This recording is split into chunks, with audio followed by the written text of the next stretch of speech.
নমস্কাৰ, মই ভাস্কৰ দাসে মোৰ অন্য এটি নতুন ভিডিঅ'ত স্বাগতম জনাইছোঁ। এটা বিগ ব্ৰেকিং নিউজ আপোনালোকক দিব বিচাৰিছোঁ। কোনো তথ্য নোহোৱাকৈ নহয়, কিছু তথ্য প্ৰমাণেৰে আপোনালোকৰ বাবে আমি লৈ আহিছোঁ কিছু খবৰ। সামাজিক মাধ্যমত এইকেইদিন কিছু কথা ওলাই আছিল। বহুতে উৰা বাতৰি বুলি কৈছে, কিছুমানে কল্পকাহিনী বুলি কৈছে, কিছুমানে সঁচা হ'ব পাৰে বুলিও কৈছিল। বিভিন্ন ধৰণৰ কথা ওলাই আছিল, কিন্তু এই মুহূৰ্তত আপোনালোকৰ বাবে আমি যিখিনি তথ্য লৈ আহিছোঁ সম্পূৰ্ণ তথ্যভিত্তিক। জুবিন গাৰ্গৰ যিগৰাকী মেনেজাৰ সিদ্ধাৰ্থ শৰ্মা, মূলতঃ এই সিদ্ধাৰ্থ শৰ্মাক লৈ এই প্ৰথমতেই জাষ্টিছ ফৰ জুবিন এই অনুষ্ঠানটোত কিছু কথা আমি আপোনালোকক অৱগত কৰিব বিচাৰিছোঁ। জুবিন গাৰ্গক ব্যৱহাৰ কৰি নামে বেনামে সম্পত্তিৰ সঁচাকৈ মালিক হৈছিল নেকি সিদ্ধাৰ্থ শৰ্মা?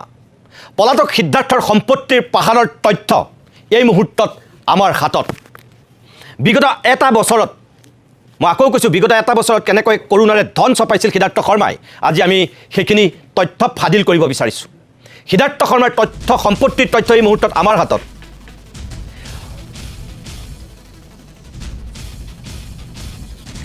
প্ৰথম কথা হ'ল, মই 4টা তথ্য আপোনালোকৰ আগত অৱগত কৰিম। 1, মিউজিক মেনেজমেণ্ট সিদ্ধাৰ্থ শৰ্মাই আৰম্ভ কৰিছিল। ঠিকনা হাউচ নম্বৰ 12, অসম আৰ্হিৰ এটা ঘৰ, জোনাৰেংগী পথ, উপপথ, বাইলেন নম্বৰ 8। পুনৰ কৈছোঁ, মিউজিক মেনেজমেণ্ট নামেৰে এটা প্ৰতিষ্ঠান খুলিছিল সিদ্ধাৰ্থ শৰ্মাই। হাউচ নম্বৰ 12, অসম আৰ্হিৰ ঘৰ, আছাম টাইপ হাউচ, জোনাৰেংগী পথ, উপপথ 8। এই ঘৰটোতেই মিউজিক মেনেজমেণ্ট নামেৰে এটা সংস্থা, এটা প্ৰতিষ্ঠান খুলিছিল সিদ্ধাৰ্থ শৰ্মাই। 2, হোটেল ৰয়েল হেৰিটেজ, ঠিকনা আহোম গাঁও, বেতকুচি, মালিকী স্বত্ব 3গৰাকী ব্যক্তিৰ নাম। আজি দিনৰ ভাগত যেতিয়া এই হোটেলখনক লৈ আমি কি সঁচা কি মিছা জানিবৰ কাৰণে সাংবাদিকক প্ৰেৰণ কৰিছিলোঁ, এই হোটেলখনৰ কৰ্মৰত যিসকল বিষয়া আছিল তেওঁলোকে গোকাত মিছা মাতিছিল। তেওঁলোকে কৈছিল যে এই হোটেলখন সিদ্ধাৰ্থ শৰ্মাৰ নহয়, তেওঁ মাৰ্কেটিং চায়।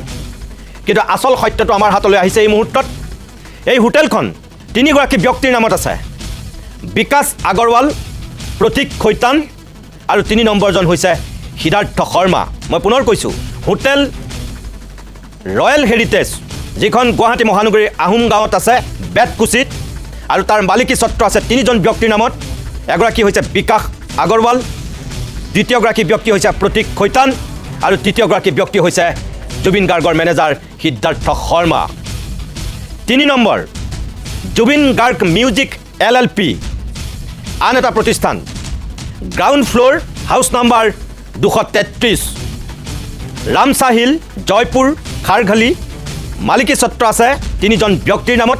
পুনৰ কৈছোঁ, Zubeen Garg music LLP, ground floor, house number 233, Ramsahil, Jaipur, Kharghuli, মালিকী স্বত্ব আছে 3জন ব্যক্তিৰ নামত।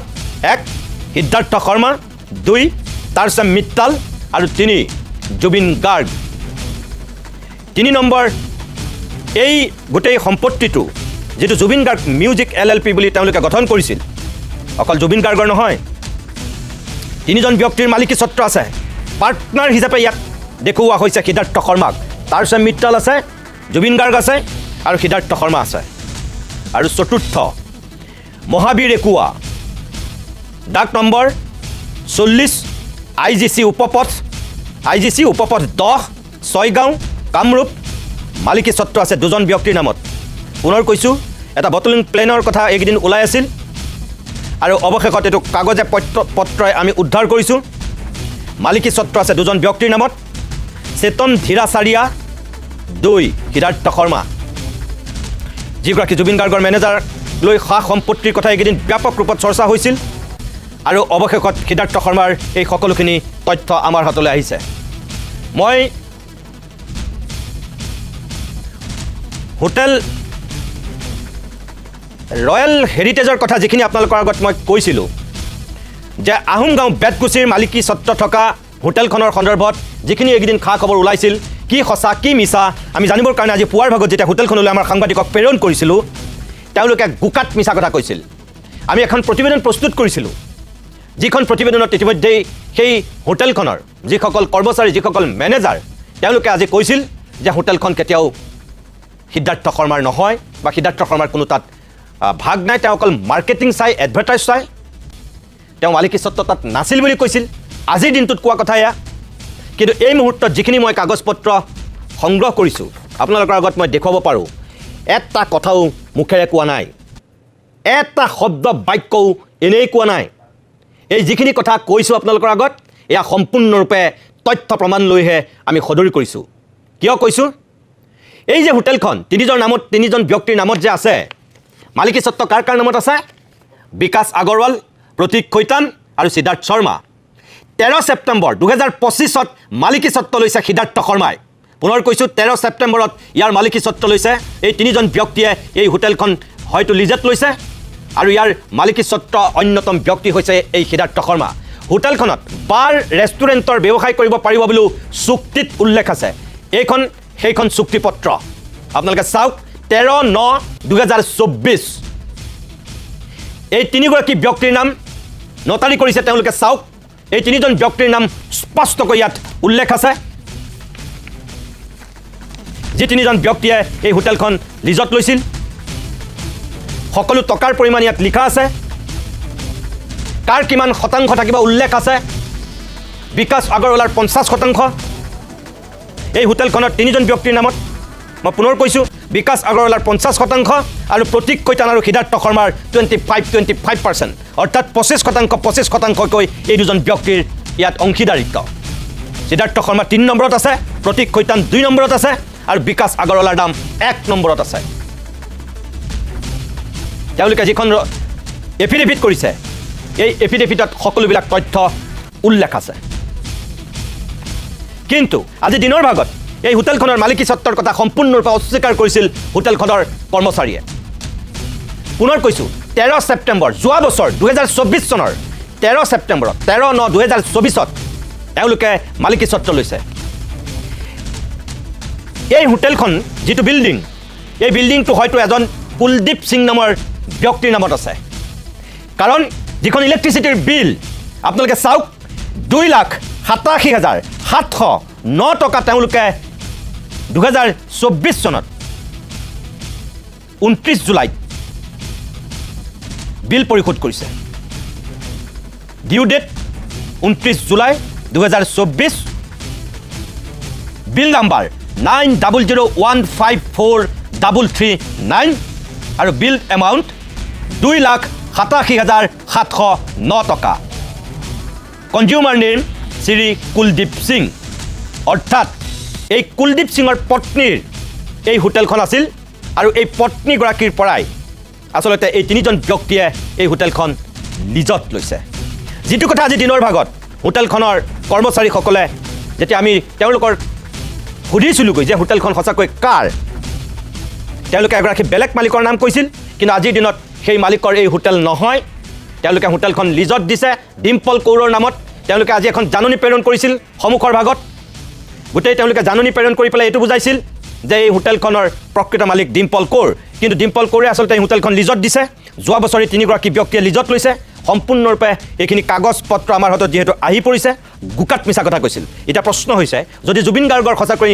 নিজৰ একাউণ্টত 10,000 টকা আছে তেনেহ'লে 25% শ্বেয়াৰ থকা সিদ্ধাৰ্থ শৰ্মাই এই হোটেলখন কেনেকৈ লিজত ল'ব পাৰিলে 23/9/2024ত এই হোটেলখন লিজত লৈছে মই এই মুহূৰ্তত হিমাংকৰ বৰ্মন আছে এই হোটেলখনৰ সন্মুখত মই হিমাংকৰৰ কাষলৈ পোনে পোনে যাব বিচাৰিছোঁ হিমাংকৰ তুমি যদি মোৰ কথা শুনি আছা দিনৰ ভাগত এই হোটেলখনৰ প্ৰকৃততে গৰাকী কোন এই হোটেলখনৰ লগত সিদ্ধাৰ্থ শৰ্মাৰ আচল সম্পৰ্ক কি আমি জানিব বিচাৰিছিলোঁ আৰু তেওঁলোকে কৈছিল যে সিদ্ধাৰ্থ শৰ্মাৰ ইয়াত কোনো শ্বেয়াৰ নাই তেওঁ অকল মাৰ্কেটিং চাই এডভাৰটাইজ চাই এনেকুৱা ধৰণৰ কথা কৈছিল কিন্তু এতিয়া কাগজে পত্ৰই সকলোবিলাক তেওঁলোকৰ কথা গুকাত মিছা বুলি প্ৰমাণ হৈছে তুমি কাৰোবাক লগ পাইছা নেকি যে তিনিজন ব্যক্তিৰ নামত এই হোটেলখন আছে তেওঁলোকে লিজত লৈছে দিনৰ ভাগত তেওঁলোকে মিছা কথা কৈছিল মই কোনো মিছা কথা কোৱা নাই এতিয়া এই কাগজ পত্ৰ লৈ পেলাই কৈছোঁ কোৰ্ট এফিডেভিট মই দেখুৱাই দিছোঁ কাৰ নামত তেওঁলোকে কিমান শ্বেয়াৰ আছে সকলোখিনি কথা উল্লেখ আছে এজন ব্যক্তিৰ নামত 50% আৰু আন দুজনৰ নামত 25% এজন হৈছে সিদ্ধাৰ্থ শৰ্মা তুমি কাৰোবাক লগ পাইছা নেকি হোটেলখনৰ হিমাংকৰ হয় হয় নিতমণি শইকীয়া ইতিমধ্যে অসমবাসীয়ে এই কথাটো স্পষ্ট হৈছে যি গোকাত মিছা কথা বণিক গোষ্ঠীয়ে লৈছিলে আৰু এই বণিক গোষ্ঠীয়ে লোৱাৰ প্ৰমাণ এই মুহূৰ্ততো আপুনি যদি চাই তেতিয়াহ'লে এইখন ৰয়েল হেৰিটেজ আজিৰ দিনটোত খোলা হৈছে যোৱাকালিৰ দেখুৱাইছে এই হোটেলখন এতিয়া দেখিছে আপুনি লাইট জ্বলি আছে, কিন্তু যোৱাকালি দিনটোত ইয়াত লাইট নাছিল, সম্পূৰ্ণৰূপে বন্ধ আছিল। আৰু আজি যেতিয়া আমি উপস্থিত হৈছিলো, উপস্থিত হোৱাৰ পাছত তেওঁলোকে এই গোকাক মিছা কথাটো মাতিছিলে। আৰু ইয়াত সিদ্ধাৰ্থ শৰ্মাই যোৱা 11 মাহে তেওঁলোকে কেৱল এই মাৰ্কেটিং আৰু এডভাৰটাইজমেণ্ট চোৱা বুলি তেওঁলোকে স্পষ্ট কৰিছিলে। কিন্তু আজি এতিয়া এই মুহূৰ্তত যেতিয়া প্ৰতিদিন টাইমৰ হাতত এই তথ্য ওলাই পৰিছে যে এই হোটেলখনৰ 25% মালিকী স্বত্ব যি সিদ্ধাৰ্থ শৰ্মা, বিশেষকৈ জুবিন গাৰ্গৰ যিগৰাকী মেনেজাৰ আছিলে, সেই জুবিন গাৰ্গৰ মেনেজাৰ, মই দেখুৱাম এটা ছবি, এই ছবিটো চাওক।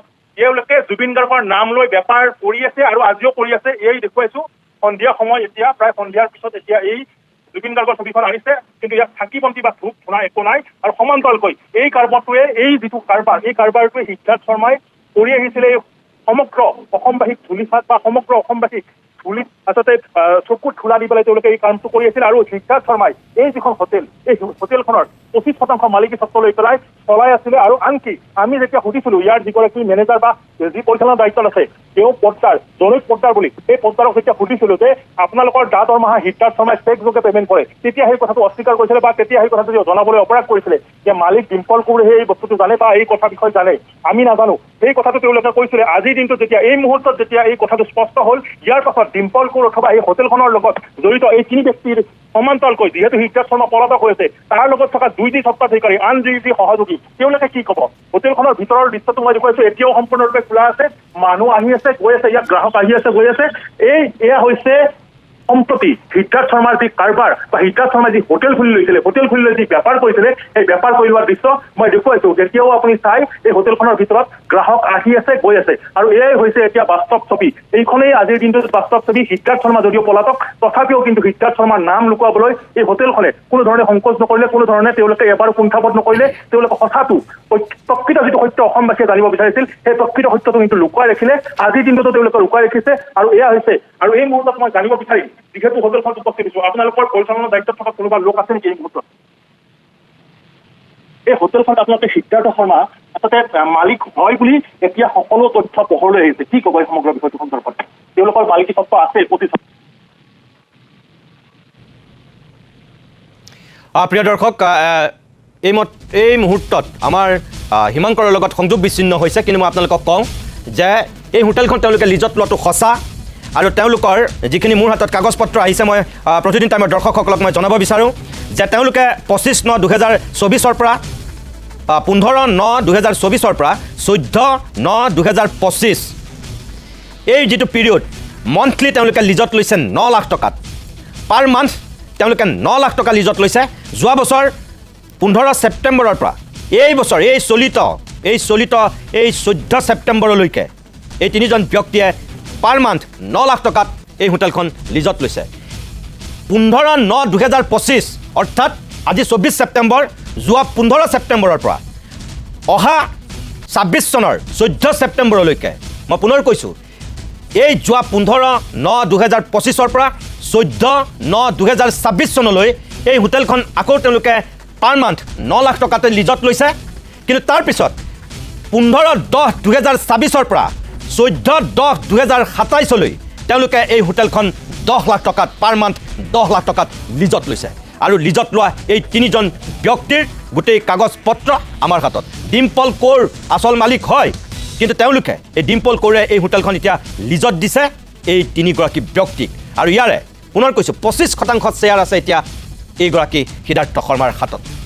প্ৰশ্ন হৈছে যে যদি জুবিন গাৰ্গৰ হাতত সঁচাকৈ জুবিন গাৰ্গৰ একাউণ্টত 10,000 টকাহে আজিৰ দিনত জমা আছে, তেনেহ'লে এই বিশাল হোটেলখন, যিখন হোটেলত 52টাকৈ AC ৰুম আছে, য'ত বেংকুৱেট হল আছে, য'ত বাৰ আছে, ইমান এখন বিশাল হোটেলৰ লিজত ল'ব পৰাকৈ অৰ্থনৈতিক শক্তি আৰু সামৰ্থ্যটো সিদ্ধাৰ্থ শৰ্মাই ক'ৰ পৰা পালে আমি নাজানো। যদি কথাটো সঁচা, সিদ্ধাৰ্থ শৰ্মাৰ এই কথাবিলাকো এতিয়া তদন্তৰ ভিতৰলৈ আহিবনে নাহে, আমি অসম চৰকাৰৰ দৃষ্টিগোচৰ কৰিছোঁ এই বিষয়টো। সিদ্ধাৰ্থ শৰ্মাক যিকোনো মুহূৰ্ততে আপোনালোকে গ্ৰেপ্তাৰ কৰিব। আৰু অকল গ্ৰেপ্তাৰ কৰি অকল জুবিন গাৰ্গৰ এই হত্যাৰ তদন্তটোৱেই অকল তাতেই তেওঁ সোধা পোছা কৰি ক্ষান্ত থাকিলে নহ'ব। এই কথাবিলাকো কিন্তু আহিব লাগিব। সঁচা কি মিছা কি অসমৰ মানুহে এই কথাবিলাকো জান। ভিডিঅ'টো চাই কেনেকুৱা পালে কমেণ্ট বক্সত জুবিন দাৰ হৈ আপাকি উল্লেখ লিখিব। যদি মোৰ পেজত নতুনকৈ আহিছে পেজটো ফ'ল' কৰিব, যদি মোৰ ইউটিউব চেনেলত নতুনকৈ আহিছে চেনেলটো মোৰ ছাবস্ক্ৰাইব কৰিব। জয় আই অসম, জয় জুবিন দা, ধন্যবাদ।